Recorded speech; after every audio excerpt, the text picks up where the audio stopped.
warahmatullahi wabarakatuh. Nama saya Dita Triandis Maulida S, kelas 12 IPA 1.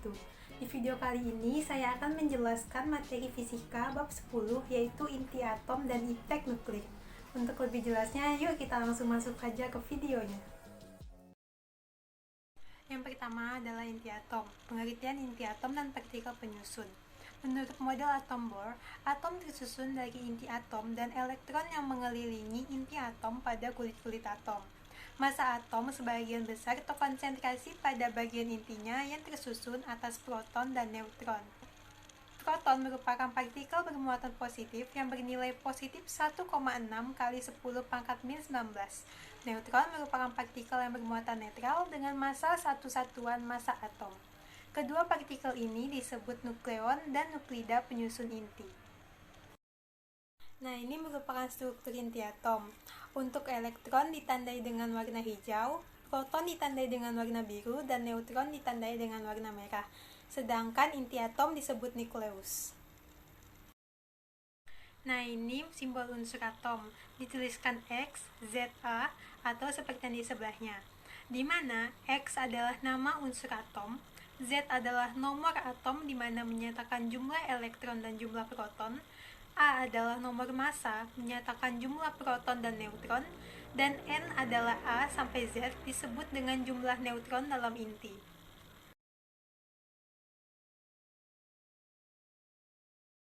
Selanjutnya yang ketiga adalah nuklida.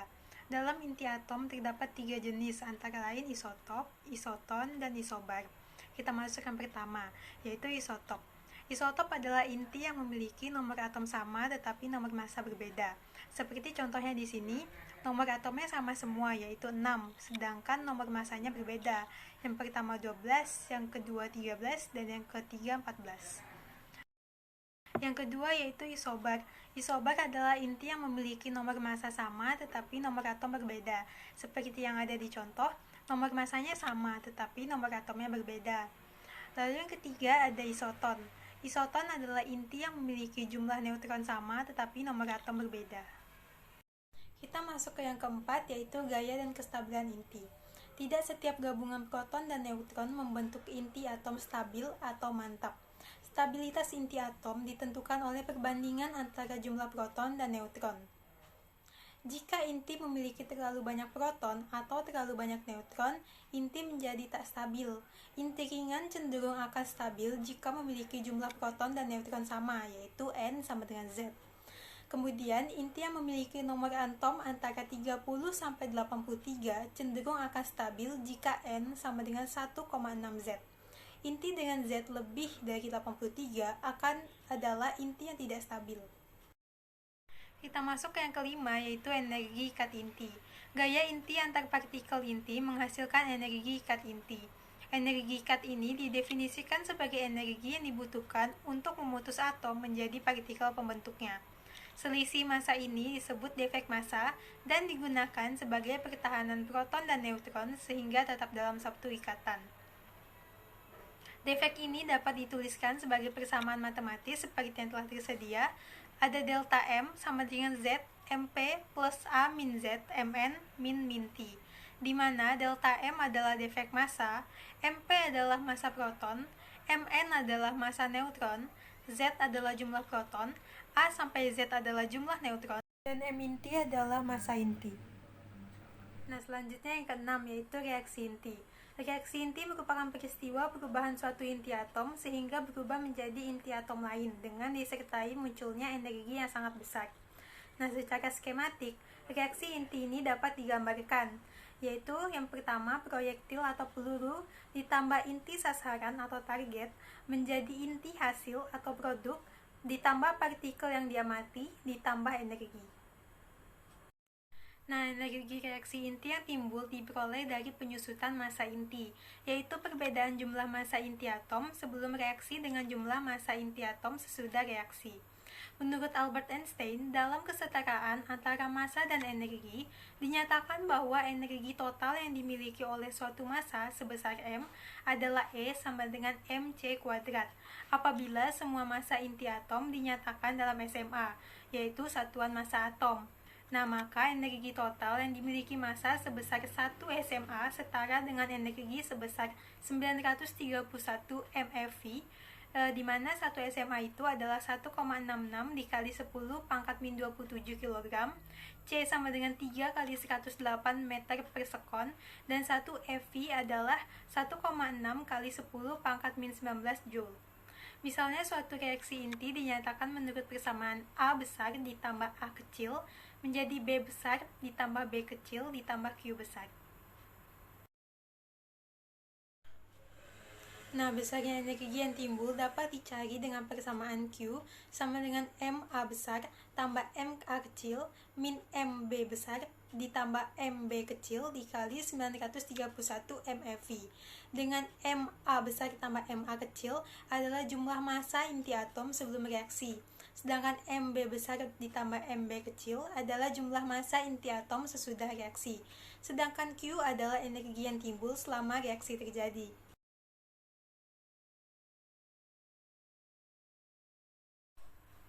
Nah, reaksi inti dibedakan menjadi dua, yaitu reaksi fusi dan reaksi fisi. Kita masuk yang pertama, yaitu reaksi fusi. Reaksi fusi yaitu reaksi penggabungan dua inti atom ringan menjadi inti atom lain yang lebih berat dengan melepaskan energi. Reaksi fusi merupakan reaksi yang terjadi pada bintang, yaitu matahari, dan bom hidrogen. Reaksi fusi hanya bisa terjadi dalam keadaan suhu sangat tinggi, yaitu sekitar 108 derajat Celcius. Selanjutnya yang kedua yaitu reaksi fisi.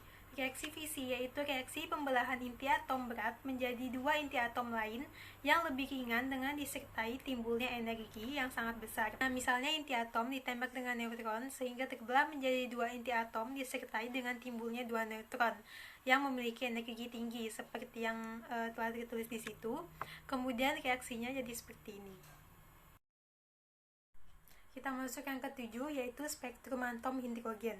Spektrum atom adalah rentang frekuensi radiasi elektromagnetik yang diserap dan dipancarkan oleh atom. Sedangkan mengapa digunakan hidrogen? Karena hidrogen merupakan atom sederhana. Nah, bentuk persamaannya adalah 1 per lambda sama dengan R dikali 1 per 2 kuadrat dikurang 1 per N kuadrat, di mana lambda adalah panjang gelombang yang dihasilkan spektrum atom hidrogen, R adalah tetapan Rydberg yaitu 1,097 kali 107 meter pangkat min 1, dan N adalah bilangan kuantum utama yaitu 3, 4, 5, dan seterusnya. Nah, deret spektrum hidrogen ini terdiri dari 5 deret dengan masing-masing persamaan dan bilangan kuantum yang berbeda, seperti yang telah dituliskan di sini. Ada deret Lyman yaitu sinar ultraviolet ungu, deret Balmer yaitu cahaya tampak, deret Paschen yaitu sinar inframerah 1 atau sinar inframerah dekat, deret Bracket yaitu sinar inframerah 2, dan deret FAM yaitu sinar inframerah 3 atau sinar inframerah jauh. Ini merupakan beberapa contoh penerapan inti atom dalam kehidupan sehari-hari. Yang pertama ada dalam garam dapur NaCl terdapat atom Na dan Cl. Yang kedua, manusia menghirup udara yang mengandung atom O maupun N.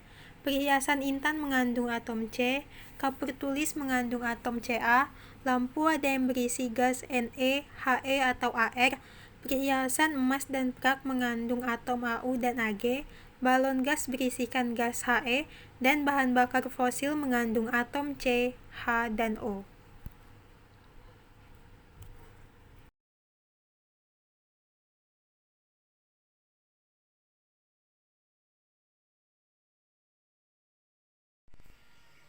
Nah, dari soal tadi telah diketahui ditanya, kemudian kita masuk ke jawabannya.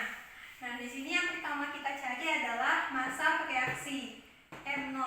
Cara mencarinya 2 dikali M dikali He32. Lalu kita masukkan menjadi 2 dikali 3, kemudian koma 0169. Hasilnya menjadi 6,0338 SMA. Kemudian kita lanjut pencarian selanjutnya adalah massa hasil reaksi M. Caranya M dikali He42 ditambah 2 dikali MH11. Kita masukkan menjadi 4,0039 kemudian ditambah 2 dikali 1,0081, hasilnya menjadi 6,0201 SMA. Kemudian kita lanjut untuk perubahan massa dalam reaksi inti, yaitu massanya berkurang berarti. Jadi delta M hasil 2 ini dikurangkan menjadi 6,0338 dikurangi 6,0201, hasilnya menjadi 0,0137 SMA. Nah, kemudian karena massa berkurang berarti akan dihasilkan energi. Energinya itu sebesar, cara mencarinya, AM dikali 931, kita masukkan 0,0157 dikali 931, hasilnya menjadi 12,7547 MeV. Selanjutnya kita masuk yang ke B, yaitu radioaktivitas. Radioaktivitas disebut juga peluruhan radioaktif, yaitu peristiwa terurainya beberapa inti atom tertentu secara spontan yang diikuti dengan pancaran partikel alfa atau inti helium, partikel beta atau elektron, atau radiasi gamma atau gelombang elektromagnetik gelombang pendek. Sinar-sinar yang dipancarkan tersebut disebut sinar radioaktif, sedangkan zat yang memancarkan sinar radioaktif disebut dengan zat radioaktif. Nah, radioaktivitas ini memiliki beberapa jenis. Yang pertama, radioaktivitas sinar alfa. Sinar alfa adalah sinar yang dipancarkan oleh unsur radioaktif. Sinar ini ditemukan secara bersamaan dengan fenomena radioaktivitas, yaitu peluruhan inti atom yang berlangsung secara spontan, tidak terkontrol, dan menghasilkan radiasi. Nah, sinar alfa ini terdiri atas 2 proton dan 2 neutron. Sifat-sifat alamiah sinar alfa yaitu ada beberapa sifat, yaitu yang pertama, sinar alfa merupakan inti He. Yang kedua, dapat menghitamkan pelat film. Nah, di mana yang berarti sinar alfa ini memiliki daya ionisasi. Kemudian yang ketiga, mempunyai daya tembus paling lemah di antara ketiga sinar radioaktif. Yang keempat, dapat dibelokkan oleh medan listrik maupun medan magnet. Yang kelima, memiliki jangkauan beberapa sentimeter di udara dan 102 mm di dalam logam. Sinar alfa merupakan jenis radioaktivitas yang memiliki muatan positif. Yang kedua adalah radioaktivitas sinar beta. Sinar beta merupakan elektron berenergi tinggi yang berasal dari inti atom. Nah, sinar beta ini juga memiliki beberapa sifat alamiah, yaitu yang pertama, mempunyai daya ionisasi yang lebih kecil dari sinar alfa. Yang kedua, mempunyai daya tembus yang lebih besar daripada sinar alfa. Dan yang ketiga, dapat dibelokkan oleh medan listrik maupun medan magnet. Berbeda dengan sinar alfa tadi, sinar beta merupakan jenis radioaktivitas yang memiliki muatan negatif. Yang ketiga ada radioaktivitas sinar gamma. Sinar gamma adalah radiasi gelombang elektromagnetik yang terpancar dari inti atom dengan energi yang sangat tinggi yang tidak memiliki massa maupun muatan. Sinar gamma ikut terpancar ketika sebuah inti memancarkan sinar alfa dan sinar beta. Peluruhan sinar gamma tidak menyebabkan perubahan nomor atom maupun massa atom. Sinar gamma juga memiliki beberapa sifat alamiah. Yang pertama yaitu sinar gamma tidak memiliki jangkauan maksimal di udara. Semakin jauh dari sumber, intensitasnya semakin kecil. Yang kedua, mempunyai daya ionisasi paling lemah. Yang ketiga, mempunyai daya tembus yang terbesar. Dan yang keempat, tidak membelok dalam medan listrik maupun medan magnet. Nah, sinar gamma ini merupakan jenis radioaktivitas yang tidak memiliki muatan positif.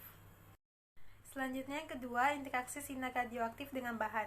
Yang pertama, serapan atau pelemahan. Dilewatkan pada sebuah keping dengan tebal X, intensitas sinar radioaktif itu akan melemah secara eksponensial sesuai dengan persamaan yang telah tersedia.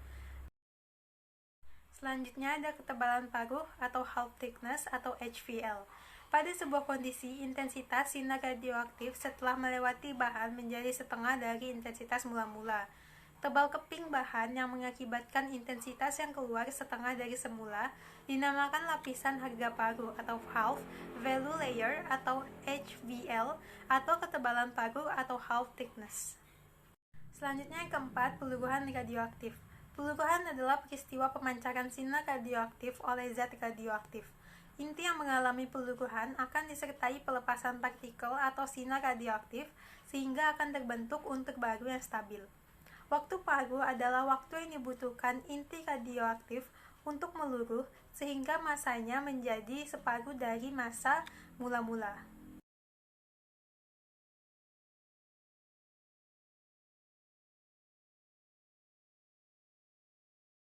Nah, peluruhan radioaktif ini dibagi lagi menjadi yang pertama yaitu aktivitas radioaktif adalah suatu unsur radioaktif diartikan sebagai banyaknya peluruhan pada suatu waktu tertentu yang secara matematis dapat dituliskan seperti ini. Kemudian yang kedua, peluruhan inti. Aktivitas radioaktif menyebabkan perbedaan jumlah partikel sebelum dan sesudah reaksi peluruhan. Hubungan antara jumlah partikel sebelum dan sesudah peluruhan dapat dituliskan seperti ini. Sedangkan perbandingan jumlah inti setelah T detik adalah seperti ini. Selanjutnya yang C atau yang ketiga adalah waktu paruh atau half time. Pada suatu kondisi tertentu, jumlah partikel menjadi setengah partikel mula-mula. Waktu yang diperlukan dalam proses tersebut itulah yang disebut waktu paruh. Nah, ini persamaannya.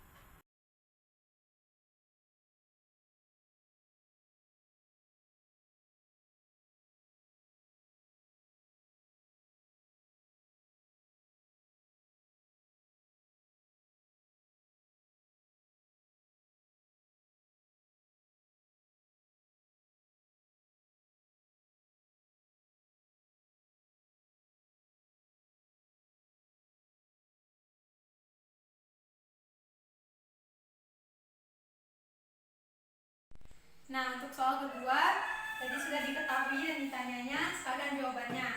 Jawabannya kita menggunakan rumus ini, N besar sama dengan N 0 dikali 1/2 pangkat T kecil per T besar per 2. Nah, N yang besar ini kita masukkan 0,5 gram, N 0-nya 2 gram, dikali setengah, T per T setengahnya ini 6.000. Kemudian ini kita pindahkan menjadi 1/2 dikali T 1/2 pangkat T per 6.000 ini kita pindahkan ke kiri, begitupun sebaliknya jadinya 0,5/2 karena dipindahkan menjadi 1/4 sama dengan 1/2 pangkat 2. Kemudian kita cari T per 6.000 tahunnya, jadi tetap 2. Kemudian T-nya menjadi 2 dikali 6.000, jadi T-nya adalah 12.000. Jadi jawabannya adalah 12.000 tahun. Selanjutnya kita masuk ke subbab yang terakhir yaitu C, aplikasi iptek nuklir dan proteksi radiasi. Nah, aplikasi yang pertama yaitu iptek nuklir di bidang energi. Penggunaan yang paling signifikan adalah reaktor nuklir sebagai sumber energi untuk pembangkit tenaga listrik dan untuk kekuasaan di bidang kapal-kapal. Hal ini biasanya dilakukan dengan metode yang melibatkan menggunakan panas dari reaksi nuklir untuk tenaga urbin uap. Di bidang energi, tenaga nuklir telah dimanfaatkan secara besar-besaran untuk pembangkit listrik tenaga nuklir atau PLTN. Seperti halnya reaksi nuklir, reaktor nuklir juga meliputi reaktor fusi dan reaktor fisi. Nah, kita bahas yang pertama yaitu reaktor fisi. Reaktor fisi merupakan instalasi yang menghasilkan daya panas secara konstan dengan memanfaatkan reaksi fisi berantai. Kemudian yang kedua yaitu reaktor fusi. Reaktor fusi adalah suatu instalasi untuk mengubah energi yang terjadi pada reaksi fusi menjadi energi panas atau listrik yang mudah dimanfaatkan. Nah, aplikasi iptek nuklir ini juga berguna di bidang industri. Saat ini radioaktif digunakan oleh industri, misalnya industri pupuk, atau bahkan digunakan oleh perusahaan yang mencari sumber-sumber baru minyak bumi yang ada di perut bumi. Di bidang industri, teknologi nuklir pun sudah banyak digunakan, misalnya untuk sterilisasi, pengujian kualitas bahan, konstruksi, dan banyak lagi. Contohnya adalah yang pertama pemeriksaan tanpa merusak. Radiasi sinar gamma dapat digunakan untuk memeriksa cacat pada logam atau sambungan las, yaitu dengan meronsen bahan. Lalu yang kedua bisa juga untuk mengontrol ketebalan bahan. Ketebalan produk yang berupa lembaran seperti kertas film atau lempeng logam dapat dikontrol dengan radiasi. Nah, aplikasi teknuklir ini juga bisa berguna di bidang hidrologi. Seperti contohnya yang pertama untuk menguji kecepatan aliran sungai atau aliran lumpur, dan yang kedua untuk mendeteksi kebocoran pada pipa bawah tanah. Selanjutnya yang keempat, aplikasi teknuklir di bidang kesehatan. Teknologi nuklir dapat dimanfaatkan untuk kesehatan, baik untuk diagnosa maupun untuk pengobatan atau terapi. Dengan menggunakan radiasi dari isotop radioaktif kobalt pada dosis-dosis tertentu terhadap sel-sel kanker, sel-sel ini akan mati, sedangkan sel-sel normal tidak begitu terpengaruh selama pengobatan. Selain itu, untuk mendiagnosa penyakit pasien tanpa harus melakukan pembedahan, para dokter biasanya menggunakan sinar X. Selanjutnya yang kelima, aplikasi teknuklir di bidang pangan. Dengan dosis radiasi tertentu, bakteri dan salmonella yang ada pada produk makanan dan minuman itu bisa dimatikan loh, sehingga kondisi makanan tetap segar dan utuh. Dan juga tidak akan ada efek samping. Nah, selanjutnya aplikasi teknuklir di bidang peternakan. Para peneliti Indonesia berhasil menggunakan isotop radioaktif untuk mendayagunakan pakan, sehingga dengan jumlah pakan yang sama akan dapat dikonsumsi oleh lebih banyak ternak. Nah, terlepas dari penggunaannya di berbagai bidang, radiasi ini juga memiliki beberapa dampak loh, seperti yang telah dijelaskan di klasifikasi efek radiasi ini. Jika dilihat dari jenis sel, lalu dibagi menjadi dua, yaitu efek genetik yang pertama, efek radiasi yang dirasakan oleh keturunan dari individu yang terkena paparan radiasi. Lalu jika dilihat dari efek somatik adalah efek radiasi yang dirasakan oleh individu yang terkena paparan radiasi. Kemudian jika dilihat berdasarkan dosis radiasi dibagi menjadi dua juga. Yang pertama efek deterministik atau non-stokastik, yaitu jika dosis yang diterima di atas dosis ambang, peluang 0% atau 100%. Yang kedua efek stokastik, tidak ada dosis ambang, lalu kemudian dapat membunuh atau mengubah sel, somatik, kanker, genetik menjadi efek genetik. Kemudian jika dilihat berdasarkan waktu atau somatik dibagi menjadi dua juga. Yang pertama efek segera, kerusakan yang secara klinik sudah dapat teramati pada individu yang terkena paparan radiasi dalam waktu singkat, seperti epilasi atau rontok rambut, eritema atau kulit memerah, dan luka bakar. Kemudian yang kedua itu efek tertunda, yaitu efek radiasi yang terjadi dalam kurun waktu yang lama, seperti dalam beberapa bulan atau beberapa tahun. Contohnya katarak atau kanker. Nah, yang kedelapan, tapi kita tetap bisa kok melakukan proteksi radiasi seperti yang akan kita bahas ini, yaitu yang kedelapan, prinsip proteksi radiasi.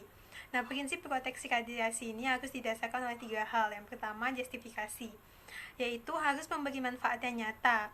Artinya, radiasi ini harus didasarkan oleh asas manfaat. Yang kedua ada optimasi, yaitu paparan radiasi harus diusahakan serendah mungkin. Dan yang ketiga ada limitasi, yaitu dosis radiasi yang diterima tidak boleh melebihi nilai batas dosis. Nah, upaya untuk memperkecil paparan radiasi yang mengenai tubuh dapat dilakukan seperti tiga hal ini. Pertama, menggunakan perisai atau pelindung tatkala bekerja dengan sumber radiasi. Yang kedua, menjaga jarak dengan sumber radiasi. Dan yang ketiga, mempersingkat waktu bekerja dengan sumber radiasi.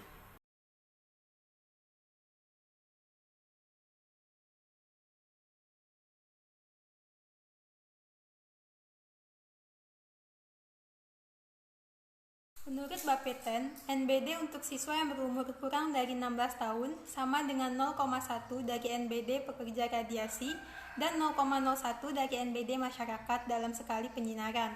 NBD masyarakat adalah 5 msv, sehingga dosis maksimum yang Ratna terima dalam sekali penyinaran adalah 0,05 msv. Demikian materi yang dapat saya sampaikan. Mohon maaf jika ada salah kata. Semoga kedepannya saya bisa lebih baik lagi. Semoga bermanfaat. Terima kasih. Wassalamualaikum warahmatullahi wabarakatuh.